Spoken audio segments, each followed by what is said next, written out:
जेएमबे friends, जेएमबे group of school की तरफ से आप सबका स्वागत है।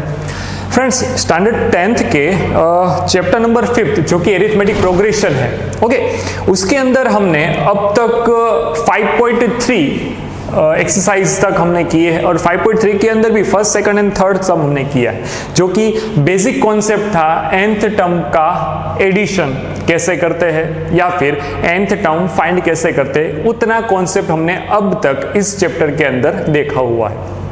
ओके, तो जैसे हम आगे बढ़े, मतलब इस वीडियो लेक्चर के अंदर हम एक्सरसाइज 5.3 के अगले 5 सम मतलब 4, 5, 6, 7, 8 का हम आज काउंटेशन करेंगे। ओके, काउंट करेंगे। चलिए क्वेश्चन नंबर 4 से चालू करेंगे। 4th मुझे क्या बोला है, देखिए यहाँ पे एकदम इजी कॉन्सेप्ट के सम है सारे के सारे, मैं यहाँ पे आपको कराने वाला हूँ। आपको क्या करना है फ्रेंड्स, हर एक सम की खुद से प्रैक्टिस करनी पड़ेगी। ओके, चलिए स्टार्ट करते हैं।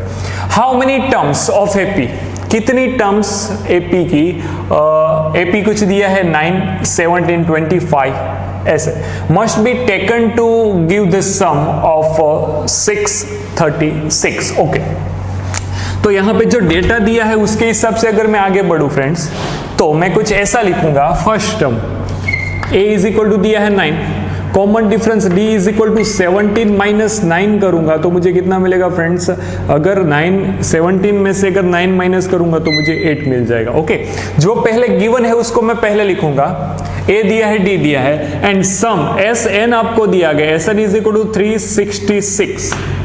Okay, how many terms, terms का मीनिंग कितनी टर्म्स एपी की जिसमें एसएन आपको 636 मिलेगा, तो आपको फाइंड क्या करना है, एन, कितने टर्म्स होंगे इसके, ये आपको क्या करना है फ्रेंड्स, फाइंड करना है। चलिए आगे बढ़ते हैं। सबसे पहले सीधी बात यह है कि आपको ए दिया, ए है आपके पास, डी है आपके पास, एक एसएन का formula, S N is equal to n/2 2a plus n-1 into D for difference. ये फॉर्मूला आपको पता होगा। और एक भी फॉर्मूला था जो आप कब लगा सकते हो, एक दूसरा formula, S N is equal to a plus L, sorry, S N is equal to n/2 into a plus L. वो फॉर्मूला कब लगा सकते हो, जब आपके पास लास्ट टर्म हो तब। अभी आपके पास लास्ट टर्म नहीं दिए तो यही फॉर्मूला अप्लाई करेंगे। चलिए आगे बढ़ते हैं।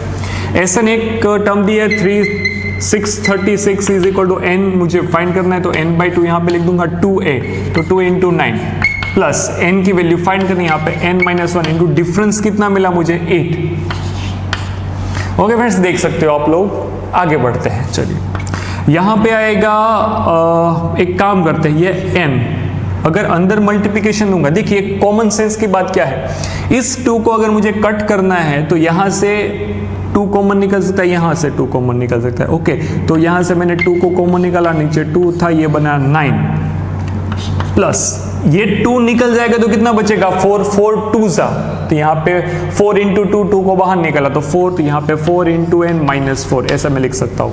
ये 2 कट 636। ओके, अब 4n माइनस 4 है, ये प्लस 9, तो यहाँ पे 5 बचेगा, तो n यहाँ पे 5 प्लस 4n। अब n को अंदर मल्टीप्लिकेशन अगर देंगे फ्रेंड्स तो मुझे मिलेगा 5n प्लस 4n का स्क्वायर, ये 636 इस साइड।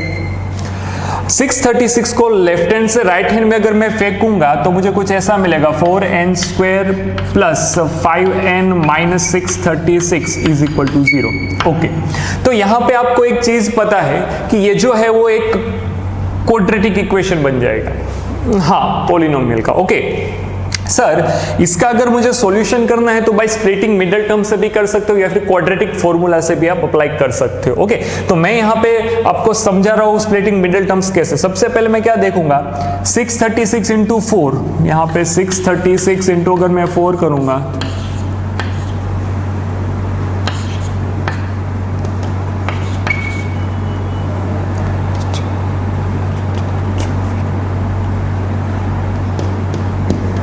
ओके, 2544। इस नंबर को मैं ऐसे फैक्टर निकालूंगा, इस नंबर्स के मैं ऐसे फैक्टर निकालूंगा फ्रेंड्स जिसकी मदद से, ओके, मुझे सब्ट्रैक्शन करके 5n मिलना चाहिए। देखिए तो ओके चलिए इसके फैक्टर निकालना स्टार्ट करते हैं। ये 2544। ओके अगर मैं एक काम करूं 2 से काटूं, यहाँ पे 1, यहाँ पे 2, 7 और 2 ऐसा मिलेगा। और एक बार 2 से काटूं तो यहाँ पे कितना मिलेगा 6, यहाँ पे 3 6 आ जाएगा, आएगा हाँ आ जाएगा।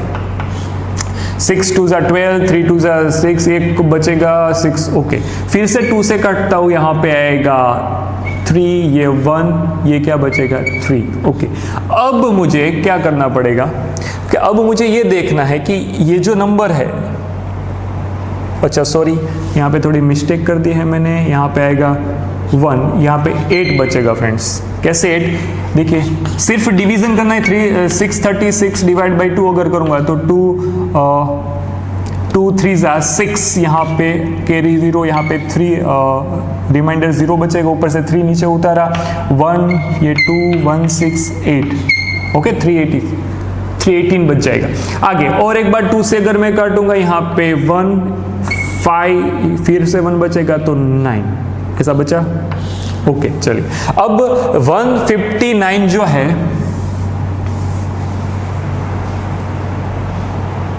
159 जो है उसका मैं अगर इंडिविजुअल का 9 + 5 + 1 करूंगा तो मुझे 15 मिलेगा। 15 जो है वो 3 से डिविजिबल है तो 3, यहाँ पे कितना मिल जाएगा, यहाँ पे मैं काटूंगा तो 5 3 और 3 3 9, तो अब बाकी बचा 53, ये हो गया 1। ओके तो अब मैं एक चीज समझ सकता हूँ, 2 × 2 4, 4 × 2 8, 8 × 2 16, फिर 16 × मुझे क्या करना पड़ेगा 3, 48 होगा ना फ्रेंड्स, यस 48। तो एक फैक्टर मिला 48 एंड 53। अगर मैं यहाँ पे देखूं कि इन दोनों का मल्टीप्लिकेशन करने से मुझे 2544 मिल रहा है, हाँ। और अगर मैं 4n² + 53 - 53n -48n -636 ऐसा करूंगा फ्रेंड्स, तो भी दोनों का सब्ट्रैक्शन से मुझे मिडिल टर्म 5n मिल रहा है। देखिए आप ओके ये सारी चीजें जो है वो रफ वर्क में करनी चाहिए, बट यहाँ पे सम के अंदर मैंने आपको बता दिया ऐसे फैक्टर निकालने हैं। ओके ये सारी चीजें कहाँ पे, रफ वर्क के अंदर। चलिए आगे बढ़ते हैं। और यहाँ से क्या कॉमन निकलेगा फ्रेंड्स, सिर्फ n ही निकलेगा, 4n + 53 यहाँ पे बचेगा। यहाँ से मुझे क्या कॉमन निकालना चाहिए, यहाँ से मुझे -48 कॉमन निकालना चाहिए। सॉरी -48 नहीं, दोनों से अगर आप देखो तो यहाँ पे कितना बचना चाहिए, 4n बचना चाहिए ना, तो 12 कॉमन निकालूंगा तो यहाँ पे 4n बचेगा। देखिए अगर मैं 12 को कॉमन निकालूंगा तो 4n बचेगा + 53 = 0। कैसे, 53 × अगर 12 करूंगा तो मुझे 636 मिलना चाहिए, 5 3 5। ओके 6 यहाँ पे 0 आएगा, यस 636 मिल रहा है, यस मिल रहा है। ओके सर अब मैं यहाँ पे n-12 एंड 4n + 53 = 0 लिख दूंगा। यहाँ पे मैंने फैक्टर निकाला है, तो जिसका आंसर मुझे क्या मिल रहा है, जिसका आंसर यहाँ पे लिख रहा हूँ फ्रेंड्स, यहाँ पे n-12 = 0 और 4n + 53 = 0। तो आपका जो भी n है वो कभी भी रेशनल फॉर्म में नहीं आना चाहिए, तो this is not possible.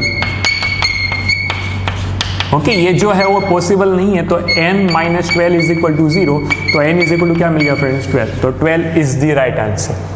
Okay तो फर्स्ट क्वेश्चन कैसे करना है आपको मैंने बताया, n = 12 कैसे आया मैंने आपको बता दिया, बाय यूजिंग फैक्टर कैसे निकाला मैंने, फैक्टर निकाला by using middle term, splitting the middle terms. Okay चलिए फ्रेंड कोई भी सम हो ऐसे ही आपको पूरा का पूरा सॉल्व कर देना है। आगे बढ़ते हैं। The first term of AP is 5, तो यहां पर मैं लिख दूं कि भाई A = 5 दिया है। आगे द लास्ट टर्म को मैं क्या बोलूंगा, LB बोल सकता हूं या फिर अकॉर्डिंग टू सम ANB बोल सकता हूं। ओके लास्ट टर्म मुझे दिया है 45, कोई बात नहीं। सम is SN = 400। Find the number of term and common difference, तो मुझे क्या फाइंड करने का, n बोला है क्या है और कॉमन डिफरेंस d क्या है, ऐसे दो चीजें फाइंड करने। तो ये जो टर्म होगी लास्ट टर्म वो मेरी an तो होगी, यस, क्योंकि nth टर्म मुझे फाइंड करना है, तो an nth टर्म मतलब कितनी टर्म का सम 400 होगा। ओके, तो n मुझे फाइंड करना है, कॉमन डिफरेंस मुझे फाइंड करना है। चलिए कैसे, आपके पास अगर Sn है, आपके पास अगर लास्ट टर्म है, तो Sn is equal to n/2 a plus l, ये फॉर्मूला आप लगा सकते हो। यहां से आपको क्या मिलेगा, यहां से आपको n मिल सकता है फ्रेंड्स। चलिए कैसे, ये 400 इज इक्वल टू n की वैल्यू मुझे पता नहीं, मुझे फाइंड करनी है, a की वैल्यू पता है 5 प्लस 45। ओके, नाउ सर ये क्या हो जाएगा, ये n है, ये हो गया 50। ओके, ये 50 हो चुका है, यहाँ पे आ गया 2, तो ये काटूंगा तो 25 बच जाएगा। यस, नाउ 400 यहाँ पे क्या बच जाएगा friends, 25n is equal to 400, तो n is equal to 400 divide by, अगर मैं 25 करूंगा तो मुझे आंसर मिलना चाहिए, हाँ मिलना चाहिए। ओके, ऐसा समझिए 25 इंटू 4 करूंगा तो 100 आएगा। ओके, तो अगर मैं 25 4 कितनी बार होगा, तो कि भाई 4 बार, तो 4 इंटू 4, अच्छा n इज इक्वल टू मुझे कितना मिलना चाहिए, फिर 400 बाई 25 अगर मैं करूंगा, ये 25 यहाँ पे कितना बचे 35,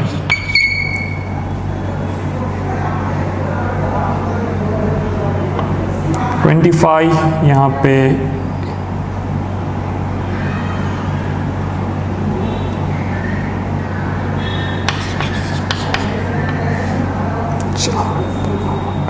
16,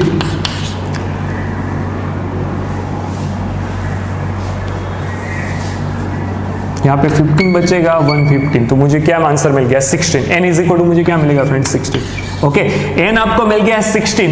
अब आपकी बारी है कॉमन डिफरेंस d फाइंड करने की। कॉमन डिफरेंस कैसे मिलेगा, तो मुझे ये दिया है n टर्म, तो यहाँ पे tn is equal to a plus n-1 into difference d का फॉर्मूला अप्लाई करें। यस, ओके, tn यहाँ पे 45 लिखूंगा, यहाँ पे a की वैल्यू 5 प्लस n मुझे मिल गया 16 -1 इंटू डिफरेंस d। ओके, चलिए यहाँ पे आ जाएगा 5 प्लस 15 इंटू d, यहाँ पे 45। एक काम कर सकते हैं, 45, अच्छा यहाँ से 5 कॉमन करके यहाँ पे 9 is equal to 1 plus 3d। Sir ये कैसे आया, आप यहाँ से 5 को, अच्छा ऐसा नहीं करना है तो डायरेक्टली सब्ट्रैक्शन इजी मेथड से जाते हैं। 5 को लेफ्ट हैंड में लेके आओ, तो यहाँ पे 40 is equal to 15 into D होगा। यस, ओके, और 40 divide by 15 is equal to मुझे d मिल जाएगा, तो मुझे 5 से काटना है, तो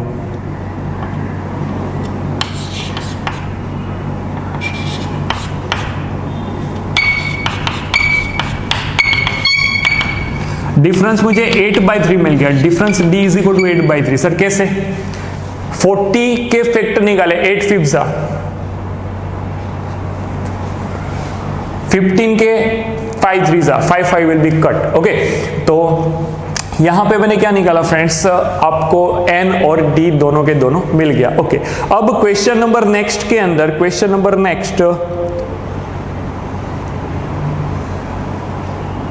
क्वेश्चन नंबर नेक्स्ट मतलब 6 क्वेश्चन। चलिए आगे बढ़ते हैं।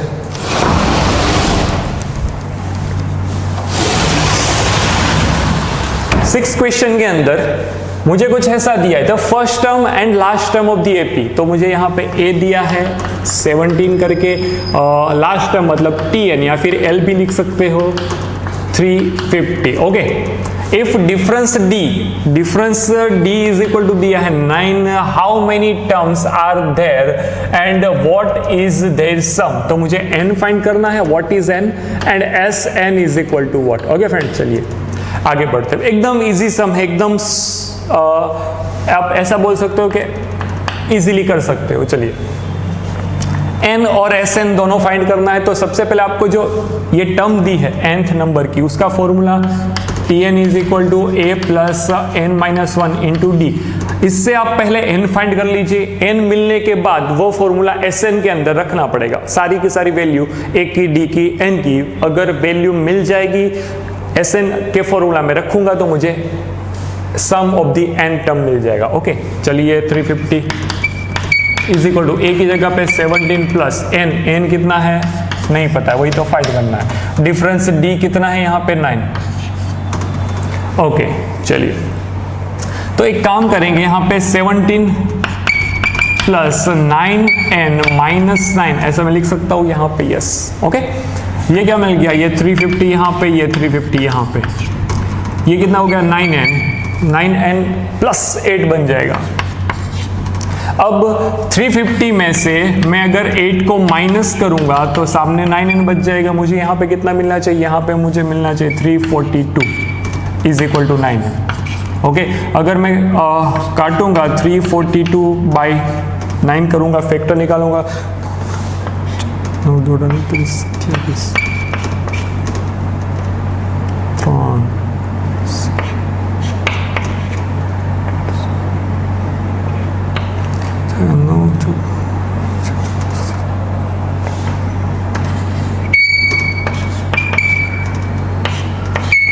ओके फ्रेंड्स यहां पे मुझे ऐसा मिलेगा n इज इक्वल टू मुझे कितना मिल गया 38। ओके n की वैल्यू जो मुझे 38 मिली है उसकी मदद से अगर मैं ऐसा सोचूं,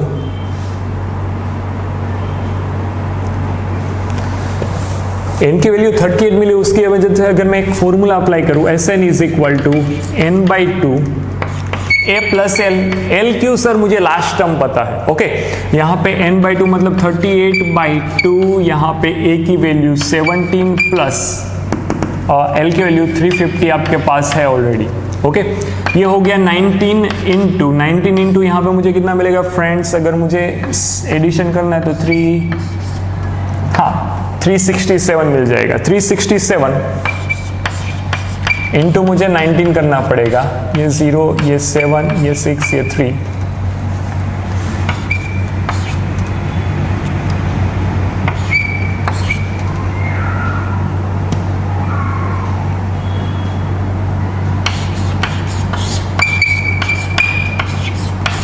ओके तो मुझे कुछ Sn मुझे इतना आंसर 6973 ऐसा कोई मुझे आंसर मिल रहा है फ्रेंड्स। ओके तो क्वेश्चन नंबर जो हमने किया है, क्वेश्चन नंबर 6 का अगर मैं डेटा देखूं तो ये कुछ डेटा था क्वेश्चन नंबर 6 का, ये मैंने आंसर निकाला।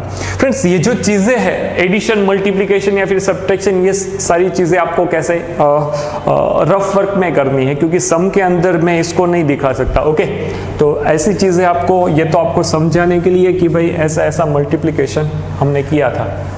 क्वेश्चन नंबर 7 देखिए, क्वेश्चन नंबर 7 के अंदर हमको find the sum of the first 22 term. तो मुझे सम ऑफ 22 टर्म मतलब S22 is equal to what मुझे फाइंड करना है। एंड कुछ दिया है, difference D is equal to 7 दिया है और 22 तो T22 इज इक्वल टू 149, ये कुछ ऐसा दिया है। ओके चलिए स्टार्ट करते हैं। सर एक काम कर सकते हैं आप लोग कि आपको अगर देखिए क्या क्या फाइंड करना पड़ेगा। आपके पास अगर A होगा, आपके पास अगर N होगा तो आप S22 फाइंड कर सकते हो। तो पहले मेरा काम ये होगा कि मैं A और N फाइंड करूं। ओके तो चलिए N तो आपके पास है सर कि 22 टर्म का मुझे एडिशन करना है तो N इज इक्वल टू 22 ही होगा। यस हो गया। अब पहले D फाइंड करते हैं, डिफरेंस D भी है आपके पास तो क्या डायरेक्टली A पहले A फाइंड करना पड़ेगा इससे। T22 is equal to A plus N minus 1 into difference D, ये 149 इज इक्वल टू A की वैल्यू फाइंड करनी है N की जगह पे 22 माइनस 1 इंटू डिफरेंस क्या है 7। ओके आपको दिख रहा होगा A की वैल्यू 22 क्यों रखी, क्योंकि 22 टर्म्स का ही मुझे एडिशन करना है। यहाँ पे आएगा A प्लस ये कितना हो गया 21 इंटू 7। ओके चलिए 149, ये A प्लस ये कितना बचेगा ये 7, ये 147। ओके ये 149। तो आप अगर 149 माइनस 147 अगर एक बार करोगे तो आपको A इज इक्वल टू 2 मिल जाएगा, जो कि एकदम सिंपल बात है। अब आपको अगर S22 लगाना है तो S22 is equal to N/2 A plus L क्यों, क्योंकि ये जो है वो A22 लास्ट टर्म ही आपको दी है। ओके तो N की जगह पे मैं क्या रख दूंगा फ्रेंड्स 22/2, क्योंकि मुझे S22 फाइंड करना है, सम ऑफ द 22 टर्म। ए की जगह पे क्या रख देंगे फ्रेंड्स, मैंने जो फाइंड किया 2 प्लस एल मतलब क्या 149। ओके ये क्या मिल गया 11 इंटू ये हो गया 151 151। ओके चलिए 151 इंटू अगर 11 करेंगे ये 0 ये 1 ये 5 ये 1 ये 1 ये 5 ये 1 ओके 1661। तो मुझे आंसर क्या मिल गया S22 is equal to 1661 is the answer. चलिए क्रॉस चेक कर सकते हो आप लोग कि इसका आंसर क्या आएगा 1661 is the right answer. Okay friends चलिए S22 मैंने फाइंड किया। क्वेश्चन नंबर लास्ट मतलब 8 सम आज के लेक्चर का। क्वेश्चन नंबर 8 के अंदर मुझे ऐसा बोला है find the sum of the first 51 term. Okay तो मुझे क्या फाइंड किया S51 is equal to what, ये मुझे फाइंड करना है। Who is the second term and third term, तो T second is equal to what friends 14 and T third is equal to what 18। Okay तो आपको ये पता है कि आपको अगर S21 फाइंड करना है तो आपके पास कौन कौन सी चीजें होनी चाहिए। आपके पास A होना चाहिए, आपके पास कॉमन डिफरेंस D भी होना चाहिए। तो इसका formula A plus D is equal to 14 लिख सकता हूं, यहाँ पे A plus 2D is equal to 18। ये चीजें आपको पता है क्योंकि फर्स्ट सेकंड एंड ये थर्ड एक्सरसाइज है, तो इसी सारी की सारी एक्सरसाइज में हम ऐसे लिखते थे। ओके अब यहां से A की वैल्यू उठा के यहां पे रखते हैं तो A is equal to 14 minus D हो जाएगा। Put 14 minus D plus 2D is equal to 18 मुझे मिल जाएगा। यहाँ पे D is equal to 18 minus 14, तो डिफरेंस D मुझे मिल गया 4। डिफरेंस जो 4 मिला है उसकी वैल्यू मैं यहीं पे रख दूंगा, तो यहाँ पे A plus D is equal to 14। Okay तो A मुझे find A is equal to 14 minus 4, तो कितना मिल गया फ्रेंड्स 10। ओके ये common sense A is equal to 10 मुझे मिल गया। अब मुझे S51 अगर फाइंड करना है तो S51 का फॉर्मूला देखिए, यहां पे आपके पास लास्ट टर्म नहीं है। ओके लास्ट टर्म नहीं है तो मैं n/2 2a plus n-1 into D का मैं फॉर्मूला अप्लाई करूंगा। यस वाई नॉट, वही करना पड़ेगा अपने को। S51 is equal to n मतलब कौन सा नंबर 51/2 करेंगे, यहाँ पे 2 इंटू a की वैल्यू क्या फाइंड की 10। Okay done plus n-1 n मतलब 51 माइनस 1 इंटू डिफरेंस क्या है 4 है। ओके ये 51/2 लिखूंगा, यहाँ पे 20 आएगा, यहाँ पे 50 इंटू 4 करना पड़ेगा मुझे 200। Yes absolutely 200। ओके अब सर ये आंसर कितना मिलेगा 51/2 इंटू ये 220 हो जाएगा फ्रेंड्स। यस अगर 2 से डिनोट करूंगा डिवाइड करूंगा तो 110 आएगा। यस ओके तो 110 इंटू अगर 51 करूंगा 1 0 ये 5 ये 5 ये 0 1 1, तो आंसर विल 1165 5611। तो S51 मुझे क्या मिल गया फ्रेंड्स ये। ओके तो फिर से मैं आपको एक बार रिपीट करके समझा रहा हूं, जो भी रफ वर्क होगा वो आपको सम के अंदर नहीं करना है। Okay some neat and clean दिखना चाहिए, क्योंकि ये सारी एडिशन सब्ट्रैक्शन और मल्टीप्लिकेशन की प्रोसीजर आपको कहां पे करनी पड़ेगी, रफ वर्क के अंदर करनी है। ओके तो हमने आज के इस लेक्चर के अंदर 5 सम देखे फ्रेंड्स, 5 सम। ओके आज का आपका वर्क यही होगा कि इस सम को अच्छे से प्रिपेयर करिए, हो सके तो आप आगे के सम भी एक बार ट्राई कर सकते हो कि आपसे हो रहे या नहीं। एब्सोल्युटली होंगे ही, क्योंकि बहुत इजी सम है। ओके यहाँ तक आज रखते हैं, अगले लेक्चर के अंदर नेक्स्ट और 5 सम देखेंगे। जय Ambe, please note it down.